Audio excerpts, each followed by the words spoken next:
Hi ಎಲ್ರಿಗೂ ನಮಸ್ಕಾರ. Share market in Kannada ಚಾನೆಲ್ಗೆ ನಿಮಗೆ ಸ್ವಾಗತ. ಆಗಸ್ಟ್ 13ರ ಮಾರ್ಕೆಟ್ ಅಪ್ಡೇಟ್ನ ಅಬ್ಸರ್ವ್ ಮಾಡೋದಾದ್ರೆ ಇವತ್ತು ನಿಫ್ಟಿ 0.15% ಡ್ರಾಪ್ ಆಗಿದೆ. ಬಟ್ ಸೆನ್ಸೆಕ್ಸ್ ಅನ್ನು ಅಬ್ಸರ್ವ್ ಮಾಡಿದಾಗ ಪಾಸಿಟಿವ್ ಕ್ಲೋಸಿಂಗ್ ನೋಡೋದಕ್ಕೆ ಸಿಕ್ತು. ಆಲ್ಮೋಸ್ಟ್ 113 ಪಾಯಿಂಟ್ಗಳಷ್ಟು ಜಂಪ್ ಸೆನ್ಸೆಕ್ಸ್ ಅಲ್ಲಿ ನೋಡೋದಕ್ಕೆ ಸಿಕ್ಕಿದೆ. ನಿಫ್ಟಿ 40 ಪಾಯಿಂಟ್ಗಳ ಡೌನ್ ಸೈಡ್ ನೊಂದಿಗೆ ಕ್ಲೋಸಿಂಗ್ ಅನ್ನು ಕೊಟ್ಟಿದೆ. ಬ್ಯಾಂಕ್ ನಿಫ್ಟಿಯಲ್ಲಿ ಕೂಡ ಸ್ವಲ್ಪ ಮಟ್ಟಿಗೆ ನೆಗೆಟಿವ್ ಸೈಡ್ ನೋಡೋದಕ್ಕೆ ಸಿಕ್ತು. 250 ಪಾಯಿಂಟ್ಗಳಷ್ಟು ಡೌನ್ ಸೈಡ್ ಬ್ಯಾಂಕ್ ನಿಫ್ಟಿಯಲ್ಲಿ ಬಂದಿದೆ. ಹಾಗೆ ಐ ಟಿ ಸೆಕ್ಟರ್ನ ಸ್ಟಾಕ್ಗಳು ಇವತ್ತು ಸ್ವಲ್ಪ ಮಟ್ಟಿಗೆ ಪಾಸಿಟಿವ್ ಆಗಿ ಟ್ರೇಡ್ ಆಯಿತು. 0.4% jump Nifty I T index ಅಲ್ಲಿ ನೋಡೋದಕ್ಕೆ ಸಿಕ್ತು. ನಿಫ್ಟಿ ಆಟೋ ಇಂಡೆಕ್ಸ್ ಇವತ್ತು ಫ್ಲಾಟ್ ಆಗೇನೆ ಟ್ರೇಡ್ ಆಗಿದೆ. ಹಾಗೆ ನಿಫ್ಟಿಯ ಟಾಪ್ ಗೇನರ್ಸ್ ಮತ್ತು ಲೂಸರ್ಸ್ ಅನ್ನು ಅಬ್ಸರ್ವ್ ಮಾಡಿದಾಗ ಟಾಟಾ ಕನ್ಸ್ಯೂಮರ್ ಪ್ರಾಡಕ್ಟ್ಸ್ ಇವತ್ತು ಟಾಪ್ ಗೇನರ್ ಆಗಿತ್ತು. ಹಾಗೆ ಟಾಟಾ ಮೋಟಾರ್ಸ್ ಪ್ಯಾಸೆಂಜರ್ ವೆಹಿಕಲ್ ಸ್ಟಾಕ್ನಲ್ಲಿ ಕೂಡ ಒಳ್ಳೆಯ ಒಂದು ಮೊಮೆಂಟಮ್ ಕಾಣಿಸಿದೆ. ನಿನ್ನೆ ಟಾಟಾ ಸನ್ಸ್ನ ಚೇರ್ಮನ್ ರೆಸಿಗ್ನೇಷನ್ ನ್ಯೂಸ್ನಿಂದ ಟಾಟಾ ಸ್ಟಾಕ್ಗಳಲ್ಲಿ ವೀಕ್ನೆಸ್ ಬಂದಿತ್ತು. ಬಟ್ ಇವತ್ತು ರಿಕವರಿ ಬಂದಿದೆ. ನಿನ್ನೆ ಆ ಒಂದು ನ್ಯೂಸ್ಗೆ ಸಡನ್ ಆಗಿ ಟಾಟಾ ಗ್ರೂಪ್ನ ಸ್ಟಾಕ್ಗಳು ರಿಯಾಕ್ಟ್ ಮಾಡಿತ್ತು. ಬಟ್ ಇವತ್ತು ಒಳ್ಳೆ ಒಂದು ಬೈಯಿಂಗ್ ಎಮರ್ಜ್ ಆಗ್ತದೆ. ಸೊ ಫೆಬ್ರವರಿ 2027ರವರೆಗೂ ಚಂದ್ರಶೇಖರನ್ ಅವರೇ ಕಂಟಿನ್ಯೂ ಆಗ್ತಾರೆ. ಅದಾದಮೇಲೆ ಹೊಸ ನೇಮ್ ಸಜೆಸ್ಟ್ ಆಗುತ್ತೆ. ಸೊ ಅವರ ಎಕ್ಸಿಟ್ಗೂ ಮುಂಚೆನೇ ನೇಮ್ ಸಜೆಸ್ಟ್ ಆಗ್ಬೋದು. ಬಟ್ ಅವರ ಅಪಾಯಿಂಟ್ಮೆಂಟ್ ಫೆಬ್ರವರಿ 2027ರಲ್ಲಿ ಆಗುತ್ತೆ.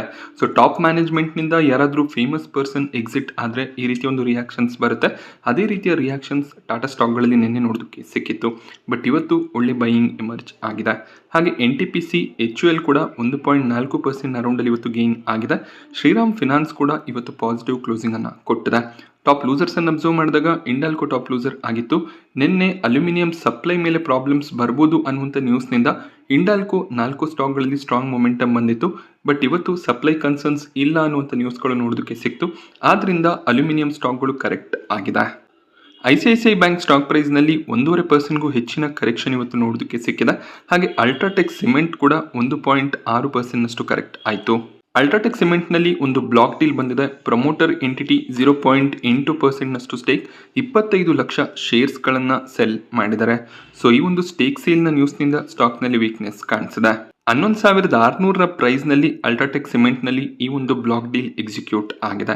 ಸೊ ಯೂಶಲಿ ದೊಡ್ಡ ಅಮೌಂಟ್ನ ಶೇರ್ಸ್ಗಳ ಸೆಲ್ಲಿಂಗ್ ಆದಾಗ ಸ್ವಲ್ಪ ಪ್ಯಾನಿಕ್ ಸ್ಟಾಕ್ನಲ್ಲಿ ಇರುತ್ತೆ. ಹಾಗೆ ಗ್ರಾಸಿಮ್ ಕೂಡ ಇವತ್ತು 1.5%ನ ಅರೌಂಡಲ್ಲಿ ಕರೆಕ್ಟ್ ಆಗಿದೆ. ಸೊ ಎರಡು ಕೂಡ ಆದಿತ್ಯ ಗ್ರೂಪ್ನ ಕಂಪನೀಸ್ ಆಗಿರುತ್ತೆ. ಹಾಗೆ ಪವರ್ ಗ್ರಿಡ್ ಸ್ಟಾಕ್ ಪ್ರೈಸ್ನಲ್ಲಿ ಕೂಡ 1% ಅರೌಂಡಲ್ಲಿ ಇವತ್ತು ವೀಕ್ನೆಸ್ ನೋಡೋದಕ್ಕೆ ಸಿಕ್ತು. ಟಾಟಾ ಮೋಟಾರ್ಸ್ ಪ್ಯಾಸೆಂಜರ್ ವೆಹಿಕಲ್ ಇವತ್ತೊಂದು ಪಾಸಿಟಿವ್ ಕ್ಲೋಸಿಂಗ್ ಅನ್ನು ಕೊಟ್ಟಿದೆ. ಬಟ್ ಮಾರ್ಕೆಟ್ ಅವರ್ಸ್ನ ನಂತರ ರಿಸಲ್ಟ್ ನೋಡೋದಕ್ಕೆ ಸಿಕ್ತು. ಹಾಗೆ ಇವರ ಪ್ರಾಫಿಟ್ಸ್ 80% ಫಾಲ್ ಆಗ್ತಿರೋದು ಕಾಣಿಸ್ತದೆ. ಸೊ 5,000 ಕೋಟಿ ಅರೌಂಡಲ್ಲಿ ಪ್ರಾಫಿಟ್ಸ್ ಯೂಶಲಿ ಬರ್ತಿತ್ತು. ಬಟ್ 775 ಕೋಟಿಯ ಪ್ರಾಫಿಟ್ ಈ ಒಂದು ಕ್ವಾರ್ಟರ್ನಲ್ಲಿ ಬಂದಿದೆ. ಮಿಡಲ್ ಈಸ್ಟ್ನಲ್ಲಿ ಇದ್ದಂಥ ಟೆನ್ಷನ್ಸ್ ಹಾಗೆ ಜಾಗ್ವಾರ್ ಲ್ಯಾಂಡ್ ರೋವರ್ನ ಬಿಸ್ನೆಸ್ನ ಮೇಲೆ ಇಂಪ್ಯಾಕ್ಟ್ ಇದ್ದಿದ್ದರಿಂದ ಕಂಪನಿಯ ಪ್ರಾಫಿಟ್ ಸಾಕಷ್ಟು ಡ್ರಾಪ್ ಆಗಿದೆ. ಬಟ್ ಓವರ್ ಆಲ್ ರೆವೆನ್ಯೂಸ್ ಅನ್ನು ಅಬ್ಸರ್ವ್ ಮಾಡಿದಾಗ ರೆವೆನ್ಯೂಸ್ ಇಯರ್ ಆನ್ ಇಯರ್ 9%ನಷ್ಟು ಇನ್ಕ್ರೀಸ್ ಆಗಿದೆ. ಸೊ ಎಕ್ಸ್ಪೆನ್ಸಸ್ ಇನ್ಕ್ರೀಸ್ ಆಗ್ತಿರೋದು ಸ್ವಲ್ಪ ಮಟ್ಟಿಗೆ ಕನ್ಸರ್ನ್ ಆಗಿರುತ್ತೆ. ಸೊ ನೆಕ್ಸ್ಟ್ ಕ್ವಾರ್ಟರ್ನಲ್ಲಿ ಮತ್ತೆ ಪರ್ಫಾರ್ಮೆನ್ಸ್ ರಿವೈವ್ ಆಗುತ್ತೆ ಅಂತ ಮ್ಯಾನೇಜ್ಮೆಂಟ್ ಕ್ಲಾರಿಫಿಕೇಶನ್ಸ್ ಅನ್ನು ಕೊಟ್ಟಿದ್ದಾರೆ. ಬಟ್ ಈ ಒಂದು ರಿಸಲ್ಟ್ ಮಾರ್ಕೆಟ್ ಅವರ್ಸ್ನ ನಂತರ ಬಂದಿದೆ. ನೋಡಬೇಕಾಗುತ್ತೆ ನಾಳೆ ಯಾವ ರೀತಿ ಒಂದು reaction Tata motors passenger vehicle ಅಲ್ಲಿ ಬರುತ್ತೆ. ಹಾಗೆ ಬ್ರೋಕರೇಜಸ್ಗಳ ವ್ಯೂ ಯಾವ ರೀತಿಯಲ್ಲಿ ಇರುತ್ತೆ ಅಂತ. ಮ್ಯಾಕ್ಸ್ ಹೆಲ್ತ್ ಕೇರ್ ಕೂಡ ತಮ್ಮ ರಿಸಲ್ಟ್ ಅನ್ನು ಇವತ್ತು ಅನೌನ್ಸ್ ಮಾಡಿದ್ದಾರೆ. ಮಾರ್ಕೆಟ್ ಅವರ್ಸ್ ನಲ್ಲಿ ರಿಸಲ್ಟ್ಸ್ ನೋಡೋದಕ್ಕೆ ಸಿಕ್ತು. ಹಾಗೆ ಸ್ಟಾಕ್ ನಲ್ಲಿ ಒಂದು ಫ್ಲಕ್ಚುಯೇಷನ್ ಕೂಡ ನೋಡೋದಕ್ಕೆ ಸಿಕ್ತು. ರಿಸಲ್ಟ್ ಬಂದಿದ ತಕ್ಷಣ ಸ್ಟಾಕ್ ಪ್ರೈಸ್ ನಲ್ಲಿ ಸ್ಟ್ರಾಂಗ್ ಮೊಮೆಂಟಮ್ ಕಾಣಿಸ್ತು. ಬಟ್ ಅದಾದ್ಮೇಲೆ ಪ್ರಾಫಿಟ್ ಬುಕಿಂಗ್ ಬಂದಿದೆ. ರಿಸಲ್ಟ್ ಅನ್ನು ಅಬ್ಸರ್ವ್ ಮಾಡಿದಾಗ profits just year on year 3%ನಷ್ಟು ಇನ್ಕ್ರೀಸ್ ಆಗಿದೆ. ರೆವೆನ್ಯೂ 15%ನಷ್ಟು ಜಂಪ್ ಆಗಿದೆ. ಸೊ ನಿನ್ನೆ ಕೂಡ ಸ್ಟಾಕ್ ನಲ್ಲಿ ಸಾಕಷ್ಟು ವೀಕ್ನೆಸ್ ಬಂದಿತ್ತು. ಸೊ ಒಂದು ಪ್ಯಾನಲ್ ನಿಂದ ಮ್ಯಾಕ್ಸ್ ಹೆಲ್ತ್ ಕೇರ್ ಹಾಗೇನೆ ಅಪೋಲೋ ಹಾಸ್ಪಿಟಲ್ ಈ ರೀತಿಯ ಹಾಸ್ಪಿಟಲ್ ಚೈನ್ಗಳೇನು ರೂಮ್ ರೆಂಟ್ ಹಾಗೆ ಬೇರೆ ರೀತಿಯ ಚಾರ್ಜಸ್ ಗಳನ್ನ ಅಪ್ಲೈ ಮಾಡ್ತಿದ್ದಾರೆ. ಅದಕ್ಕೆ ಒಂದು ಕ್ಯಾಪ್ ಅನ್ನ ಹಾಕಬೇಕು ಅನ್ನುವಂಥ ಸಜೆಷನ್ ಅನ್ನ ಕ್ಯಾಬಿನೆಟ್ಗೆ ಕೊಟ್ಟಿದ್ರು. ಆ ರೀಸನ್ ನಿಂದ Max health care Apollo hospitals ನಲ್ಲಿ ವೀಕ್ನೆಸ್ ಬಂದಿತ್ತು. ಬಟ್ ಈ ಒಂದು ರಿಸಲ್ಟ್ ಮಾರ್ಕೆಟ್ ಅವರ್ ನಲ್ಲೇ ಬಂದಿದೆ. ಸ್ಟಾಕ್ ಅದಕ್ಕೆ ರಿಯಾಕ್ಷನ್ ಅನ್ನ ಕೂಡ ಕೊಟ್ಟಿದೆ.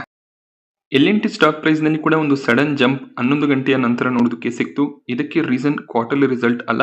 ಯಾಕೆಂದ್ರೆ L&T ಆಲ್ರೆಡಿ ತಮ್ಮ ರಿಸಲ್ಟ್ ಅನ್ನು ಅನೌನ್ಸ್ ಮಾಡಿದ್ದಾರೆ. ಸೊ ಇದಕ್ಕೆ ರೀಸನ್ ಎನ್ವಿಡಿಯಾದ ಒಂದು ಕಾಂಟ್ರಾಕ್ಟ್ ಆಗಿರುತ್ತೆ.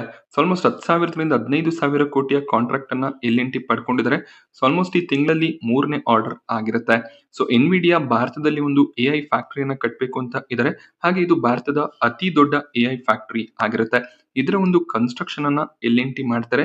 ಈ ಒಂದು ಆರ್ಡರ್ ಸಿಕ್ಕಿರೋದು L&Tಗೆ ಪಾಸಿಟಿವ್ ಆಗಿರುತ್ತೆ. ಹಾಗೆ L&Tಯ ಆರ್ಡರ್ ಬುಕ್ ಇನ್ನಷ್ಟು ಸ್ಟ್ರಾಂಗ್ ಆಗ್ತಾ ಹೋಗ್ತದೆ. ಈ ಒಂದು ನ್ಯೂಸ್ ನಿಂದ ಸ್ಟಾಕ್ ನಲ್ಲಿ ಸಡನ್ ಮೊಮೆಂಟಮ್ ನೋಡೋದಕ್ಕೆ ಸಿಕ್ಕಿದೆ. L&T ಯೂಶಲಿ ಆರ್ಡರ್ಸ್ ಗಳಿಗೆ ರಿಯಾಕ್ಟ್ ಮಾಡೋದಿಲ್ಲ. ಬಟ್ ಇವತ್ತು ಒಂದು ಸ್ಟ್ರಾಂಗ್ ಜಂಪ್ ನೋಡೋದಕ್ಕೆ ಸಿಕ್ತು.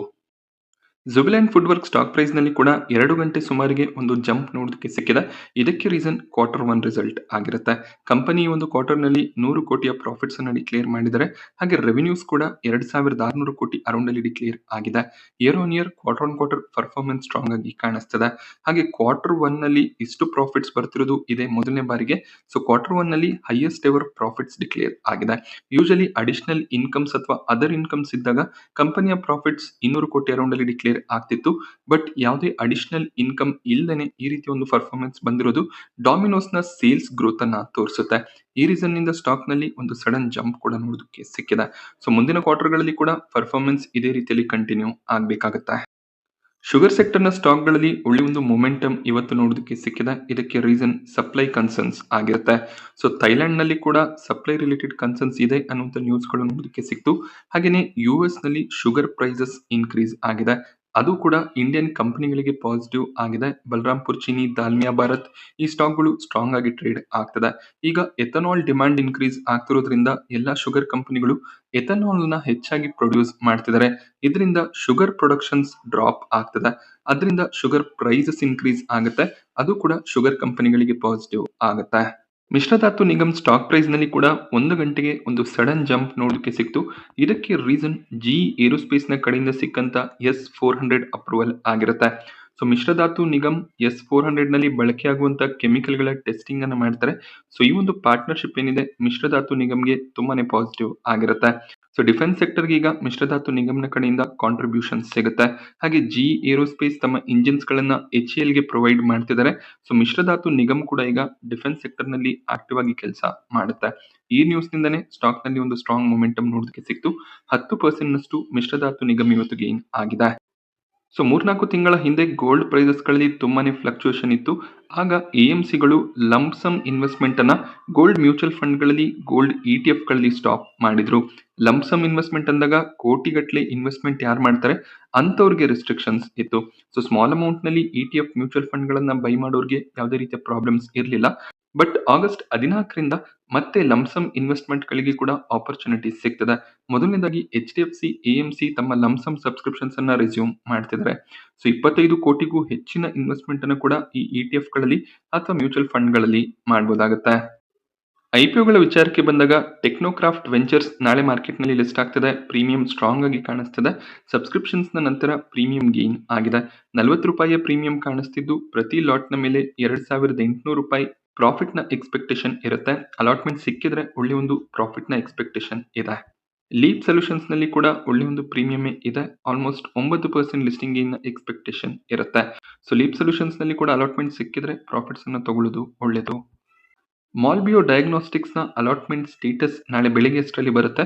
156 ರೂಪಾಯಿಯ ಪ್ರೀಮಿಯಂ ಇದೆ. 20% ಲಿಸ್ಟಿಂಗ್ ಗೇನ್ ನ ಎಕ್ಸ್ಪೆಕ್ಟೇಷನ್ ಈ ಒಂದು IPO ನಲ್ಲಿ ಇರುತ್ತೆ.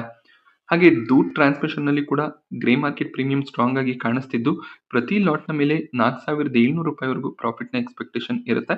ಈ ಒಂದು IPO ಅಲಾಟ್ಮೆಂಟ್ ಸ್ಟೇಟಸ್ ಕೂಡ ಇವತ್ತು ರಾತ್ರಿ ಅಥವಾ ನಾಳೆ ಬೆಳಿಗ್ಗೆ ಅಷ್ಟರಲ್ಲಿ ಬರುತ್ತೆ. ಮಿಲ್ಕಿ ಮಿಸ್ಟ್ IPO ಕೊನೆ ದಿನದ ಸಬ್ಸ್ಕ್ರಿಪ್ಷನ್ ಇವತ್ತು ಎಂಡ್ ಆಯಿತು. ಎಲ್ಲಾ ಕ್ಯಾಟಗರಿಗಳಲ್ಲಿ ಸ್ಟ್ರಾಂಗ್ ಸಬ್ಸ್ಕ್ರಿಪ್ಷನ್ಸ್ ಬಂದಿದೆ. QIB ಕ್ಯಾಟಗರಿ 164 ಟೈಮ್ ಸಬ್ಸ್ಕ್ರೈಬ್ ಆಗಿದೆ. HNI ಕ್ಯಾಟಗರಿ ಕೂಡ 36 ಟೈಮ್ ಸಬ್ಸ್ಕ್ರೈಬ್ ಆಯಿತು. ರಿಟೇಲ್ ಕ್ಯಾಟಗರಿಯಲ್ಲಿ 9 ಟೈಮ್ ನ ಅರೌಂಡ್ ಅಲ್ಲಿ ಸಬ್ಸ್ಕ್ರಿಪ್ಷನ್ ಬಂದಿದೆ. ಎಂಪ್ಲಾಯ್ ಕ್ಯಾಟಗರಿ 13 ಟೈಮ್ ಸಬ್ಸ್ಕ್ರೈಬ್ ಆಗಿದೆ. ಓವರ್ ಆಲ್ 59 ಟೈಮ್ ನ ಸಬ್ಸ್ಕ್ರಿಪ್ಷನ್ ಮಿಲ್ಕಿ ಮಿಸ್ಟ್ IPO ನಲ್ಲಿ ನೋಡೋದಕ್ಕೆ ಸಿಕ್ತು.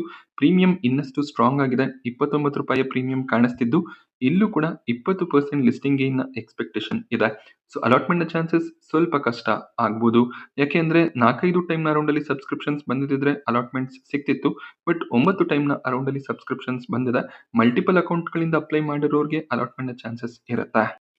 ಶಿಪ್ ರಾಕೆಟ್ ನಲ್ಲಿ 2ನೇ ದಿನದ ಸಬ್ಸ್ಕ್ರಿಪ್ಷನ್ ಎಂಡ್ ಆಯಿತು. ಇಲ್ಲಿ already retail category 10 time subscribe ಆಗಿದೆ. ಹಾಗೆಯೇ HNI ಕ್ಯಾಟಗರಿಯಲ್ಲಿ ಕೂಡ 5 ಟೈಮ್ ನ ಸಬ್ಸ್ಕ್ರಿಪ್ಷನ್ ಬಂದಿದೆ. ಎಂಪ್ಲಾಯೀಸ್ ಕೂಡ 14 ಟೈಮ್ ನಷ್ಟು ಸಬ್ಸ್ಕ್ರೈಬ್ ಮಾಡ್ಕೊಂಡಿದ್ದಾರೆ. ಬಟ್ QIB ಕ್ಯಾಟಗರಿಯಲ್ಲಿ ಅಷ್ಟಾಗಿ ಅಪ್ಲಿಕೇಶನ್ಸ್ ಬಂದಿಲ್ಲ. ಬಟ್ ನಾಳೆ ನೀವು ಅಬ್ಸರ್ವ್ ಮಾಡಬಹುದು QIB ಕ್ಯಾಟಗರಿ ಆಲ್ಮೋಸ್ಟ್ 200 ಟೈಮ್ ನಷ್ಟು ಸಬ್ಸ್ಕ್ರೈಬ್ ಆಗ್ಬೋದು. ಇಲ್ಲೂ ಕೂಡ ಪ್ರೀಮಿಯಂ ಸ್ಟ್ರಾಂಗ್ ಆಗಿದೆ. 35% ಲಿಸ್ಟಿಂಗ್ ಗೇನ್ ನ ಎಕ್ಸ್ಪೆಕ್ಟೇಷನ್ ಇರುತ್ತೆ. ಬಟ್ ಈ ಕಂಪನಿ ಲಾಸ್ ಮೇಕಿಂಗ್ ಬಿಸ್ನೆಸ್ ಆಗಿದೆ.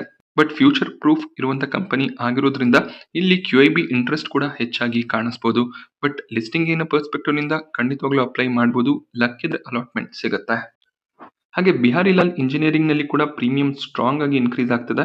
ಐಪಿಒಗೂ ಮುಂಚೆ ₹25 ಇದ್ದಂಥ ಪ್ರೀಮಿಯಮ್ಸ್ ₹78ಗೆ ಜಂಪ್ ಆಗಿದೆ. ಸೊ ಇಲ್ಲೂ ಕೂಡ ₹4,000 ಅರೌಂಡಲ್ಲಿ ಪ್ರಾಫಿಟ್‌ನ ಎಕ್ಸ್‌ಪೆಕ್ಟೇಷನ್ ಅನ್ನ ಪ್ರತಿ ಲಾಟ್‌ನ ಮೇಲೆ ಇಟ್ಕೋಬಹುದು. ಸೊ ಲಿಸ್ಟಿಂಗ್ ಗೇನ್‌ನ ಪರ್ಸ್ಪೆಕ್ಟಿವ್‌ನಿಂದ ಖಂಡಿತ ಅಪ್ಲೈ ಮಾಡಬಹುದು. But retail category already 10 time subscribe ಆಗಿದೆ. ಸೊ ಇಲ್ಲೂ ಅಲಾಟ್‌ಮೆಂಟ್‌ನ ಚಾನ್ಸಸ್ ಕಡಿಮೆನೇ ಇರುತ್ತೆ. ಬಟ್ ಲಕ್ ಇದ್ರೆ ಅಲಾಟ್‌ಮೆಂಟ್ ಸಿಗುತ್ತೆ. ಖಂಡಿತವಾಗ್ಲೂ ಅಪ್ಲಿಕೇಶನ್ಸ್‌ಗಳನ್ನ ಹಾಕ್ಬೋದು. ನಾನಿವತ್ತು ನಿಮಗೆ ಮಾರ್ಕೆಟ್‌ನ ಬಗ್ಗೆ ತಿಳಿಸ್ಕೊಟ್ಟಂತ ಇನ್ಫಾರ್ಮೇಷನ್ ನಿಮ್ಗೆ ಇಷ್ಟ ಆಗುತ್ತೆ ಅಂತ ಅನ್ಕೊಂಡಿದ್ದೀನಿ. ಇಷ್ಟ ಆದರೆ ವಿಡಿಯೋನ ಲೈಕ್ ಮಾಡಿ. ಹಾಗೆ ಇದೇ ರೀತಿಯ ಮಾರ್ಕೆಟ್ ಅಪ್ಡೇಟ್ಸ್‌ಗಳಿಗೆ ಚಾನಲ್‌ನ ಸಬ್ಸ್ಕ್ರೈಬ್ ಮಾಡ್ಕೊಳ್ಳಿ. Thank you friends.